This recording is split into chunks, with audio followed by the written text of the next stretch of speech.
Well, we are here at the Goldfield campground, Goldfield Ghost Town, right across the street from the Superstition Mountains here in Apache Junction, Arizona. As you can see, I'm going to flip the camera around right there. Got a really good view of the Superstition Mountains right there. This is the camp spot that we got here. I'll show you a little bit of the spot here. So several spots. They look pretty evenly spaced out here. And this is dry camping. This cost me $30 for the night. They do have full hookups as well. They're $50 a night. And you get free access to the ghost town over here. They got several things to do over there, and we're gonna walk around and check out some of these sites, and then walk over there and check out the little ghost town, and then we're gonna stay the night and do some camping. If you guys are new here, my name is Flubias Monroe. My van behind me here is Chupacabra. I've been living in the van for 2 years now. This is actually, tomorrow is my 2-year anniversary. So this is me celebrating 2 years of constant van life, full-time van life. So I figured I would splurge. I usually don't stay at campgrounds a lot and pay for camping, but man, I just figured I would celebrate because it's my 2 years and I deserve it, so I'm gonna do it. But yeah, we're gonna see what we get into here today. Take a look at our very first ghost town I've ever been to, and the very first one on my channel as well. I probably would guess that there's probably going to be more because this place is pretty cool as far as what I can see right now. So yeah, we're just gonna walk around and check some stuff out here in a bit. So yeah, we're just gonna walk around and check out some of these sites. This place is really horse friendly. I'm sure there's probably horse trails that you could ride from this campground out in the Superstition Mountains here, so people probably take that into consideration and stay here a bunch. I've never been so close to these giant cacti before. Man, those are beautiful, beautiful. We're just gonna walk around here and take a look. I'm probably walking the wrong way. I am walking the wrong way. Yeah, we're just gonna walk around and take a look at some of these sites, and then go to the ghost town proper. Look at that view. Just like mine right there. That's a good shot of mine with a little fire pit, a little table. Not all of them have tables, but they all have fire rings, which is pretty rad.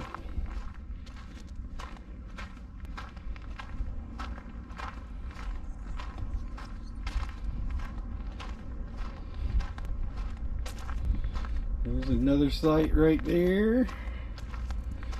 And another one over here.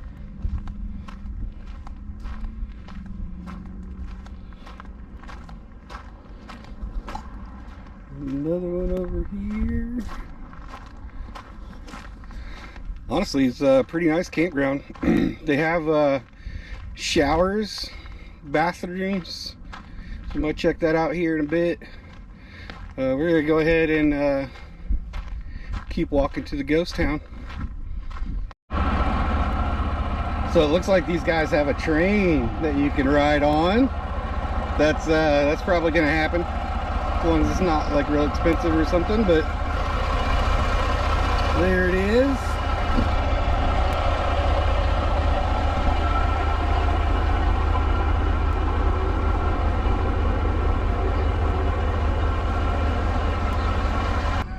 Looks like they got a zip line too.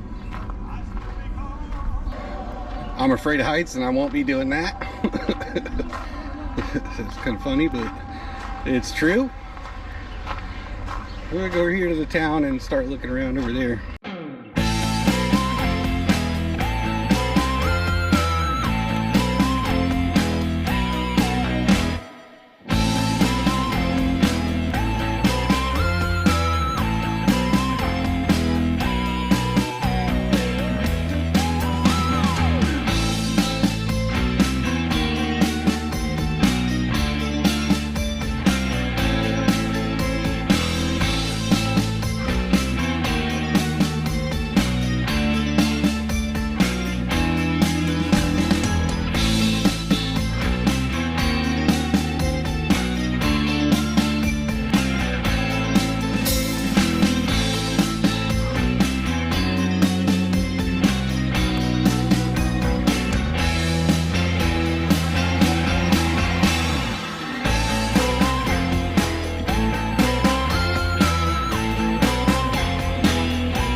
This place is pretty rad for sure.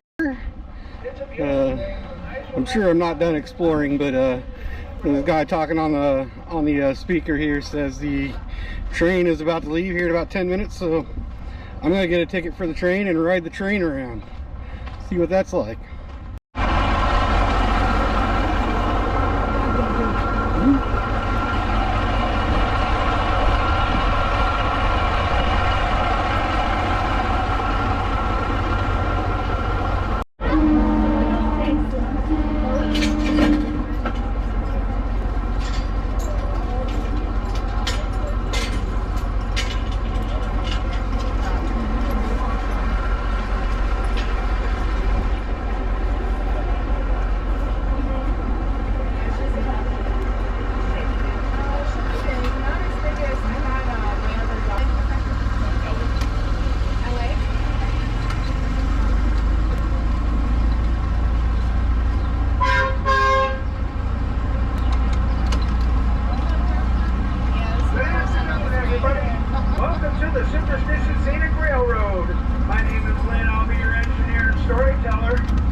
It rises to an elevation of just over 5,000 feet at its very peak.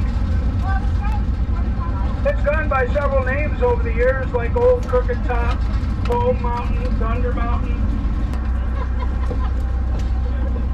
Coming up on our right, this old steelhead frame here is from the early 1900s, and if you follow the gable to the ground, you see it's attached to a winch. That's a very early steam winch. They use that steam power to raise and lower these mining cars and those tool buckets out of the incline side of the main shaft. This is where your miners would gather before and after their shift. After their shift, they'd line up and be inspected, making sure that nobody took any gold home with them. If they had been caught, they were thrown in that cage and hung the next day without a trial. Very serious offense. As we come under the trestle, we're entering the Goldfield mining district. And to our right, the big guy here, the mammoth. Entrance here and a little further out where the ground disappears, all sloped away. That's the main shaft of the mammoth, and it is 1,058 feet deep. And it too is full of water. Take your attention to the left. You're going to get a beautiful view of Goldfield with the supers right behind it. So when all those folks left, your town, of course, it suffers, and you lose those people, your business is closed. But once you lose your post office, the post office labels you a ghost town, and that's what happens.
Well, that was a pretty neat little train ride.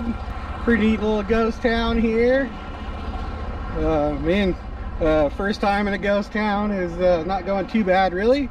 I'm gonna stop over here at the shack. There's probably nobody in at this point because I don't think there is. Let's see if they have firewood. We're gonna head back to the camp spot, get settled in a little bit, and hang out. Alright, since it's my vanversary, my 2-year vanversary, we're gonna make one of my favorite meals, which is homemade pizza. I like doing cast iron pizzas a lot of the times, and yeah, that's what we're gonna try today. I've already done it in the van before, so I pretty much know how to do it already. I know it'll turn out okay, usually. We'll see. But yeah, let's do it.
Decided to move the party outside because why the heck not?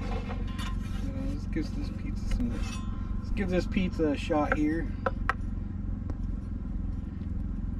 Like I said, I've made this in the van before, and the trick is to in these RV campers, these RV stoves, they tend to burn the bottom and stuff really bad.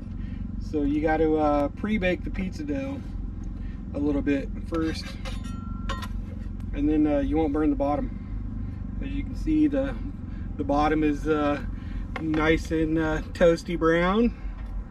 Everything's cooked all the way through, which is what you want. Pizza is one of my favorite meals ever. Even homemade pizza. I grew up having homemade pizza as a young kid all the time, because it was cheaper than buying pizza from Domino's or something. But yeah, I have a very fond memories of my childhood making sheet pan pizzas with my family. So I love doing this stuff, and I love pizza. So it's my 2-year anniversary, and that's what I chose for the meal. So let's give it a shot. You can hear the train whistle in the background from the ghost town.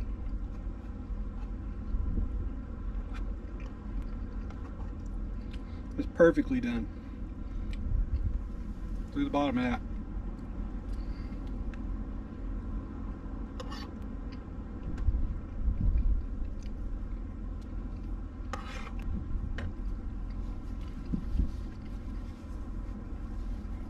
It's so good. So this is like even though it's a regular Pillsbury crust, it's when you put it in that cast iron pan, it actually makes a deep dish style pizza. Deep dish is one of my favorites for sure. Either deep dish or thin crust is usually what I go for, which is both sides of the spectrum. But yeah, I like what I like. And you got the trick to doing cast iron pizzas. You gotta do the cheese all the way to the crust, so the cheese melts on the end there to the pan and to the crust there. It's the best thing ever. Cooked cheese. Yeah, that's so good. It's not even funny. It almost tops my B's and G's I made in the last episode. But B's and G's are pretty dang good.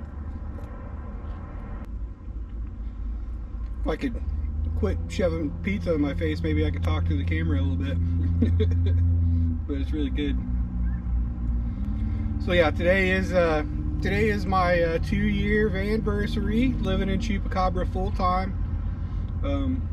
If you'd asked me 5 years ago if I thought I would be driving around the country and working and making YouTube videos, I probably would have called you crazy. But alas, here we are. Man, from a small town Indiana boy, I've seen so much in the last 2 years. Has opened my eyes so much to everything in the West here. Anyways, I've traveled the West here. I came directly west after I left Indiana and haven't left since. I do plan on doing the East Coast at some point in time, and going all the way down to the Keys as well.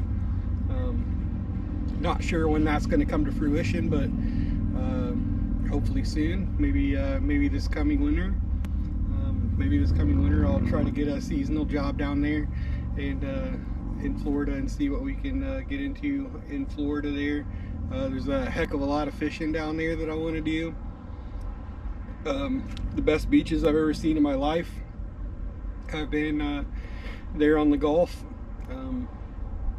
I'd like to see those again. I did spend about a year there at one point in time. Worked at a tattoo shop there and lived close to Clearwater Beach there, and it was fun. It was beautiful, and I kind of missed that place down there. So maybe soon you'll see me down there.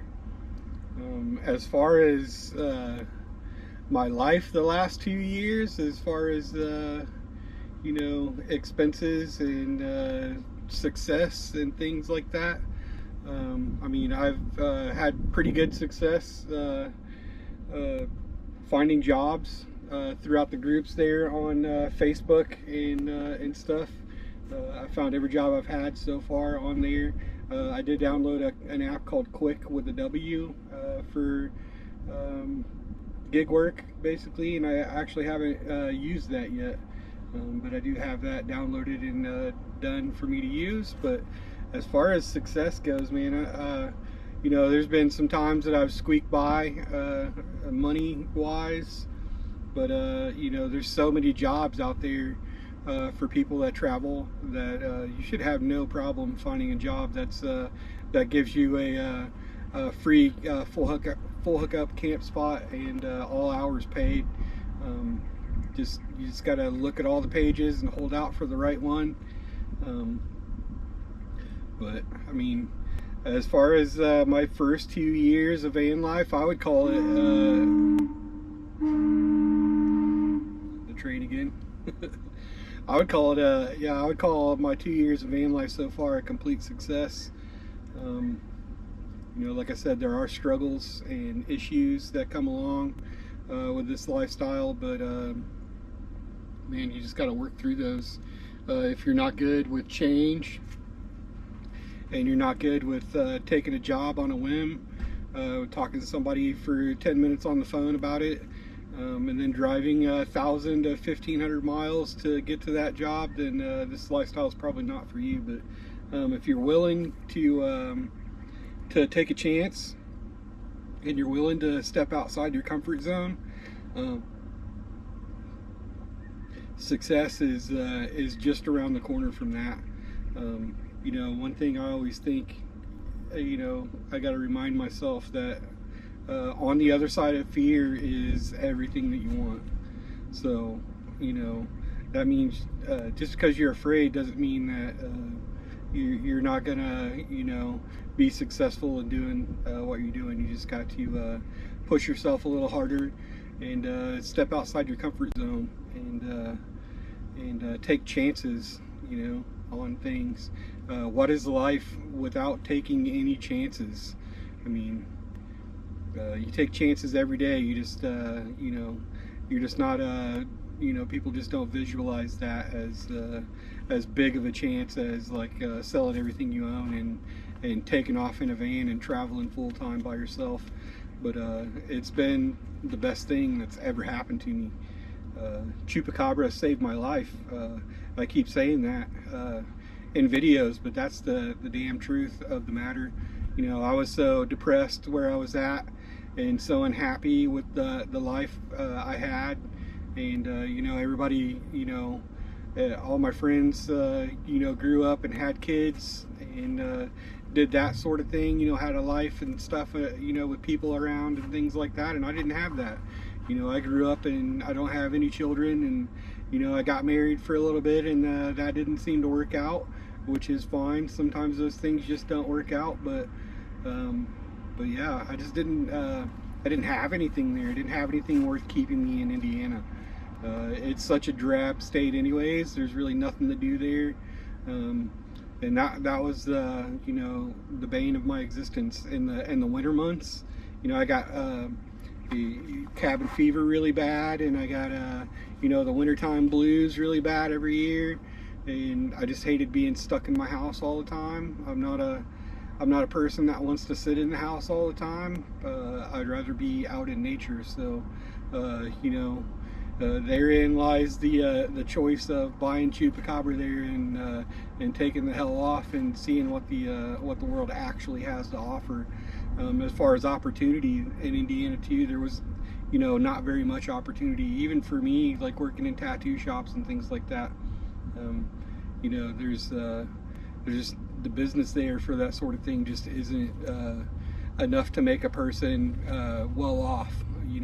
I was okay. I was able to buy vehicles and motorcycles and houses with credit, and I had credit. I had good credit, and I still have good credit, but then you make yourself poor because you have to pay all these bills and you can't do anything. So getting away from all that stuff, being nailed down to a house that I didn't want anymore, in a town that I didn't want to be in anymore, even a state that was just not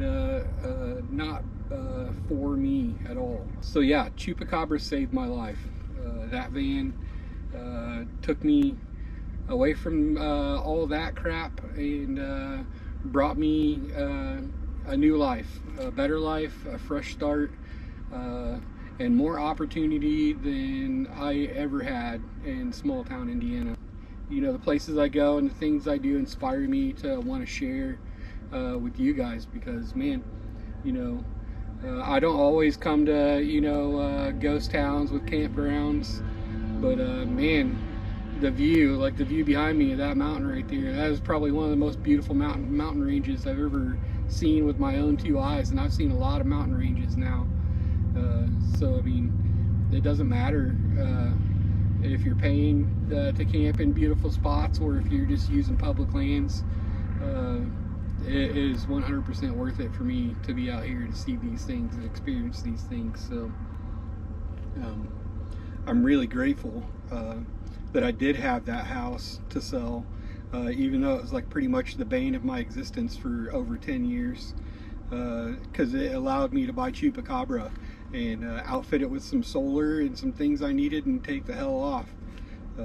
I'm so glad that I did have that house, but man, I'm so glad to be away from it at the same point in time too. So so yeah, I'm gonna stop my rant and stop my my jaws from flapping here, and I just want to say thank you guys for watching and stuff like that, and all the positive comments you guys give me and things, and I really appreciate you taking time out of your day to watch me cook some food and camp in some places. But I'm gonna eat my food. I'm gonna finish my pizza here because it's really good and it's getting cold, and then we're gonna start fire.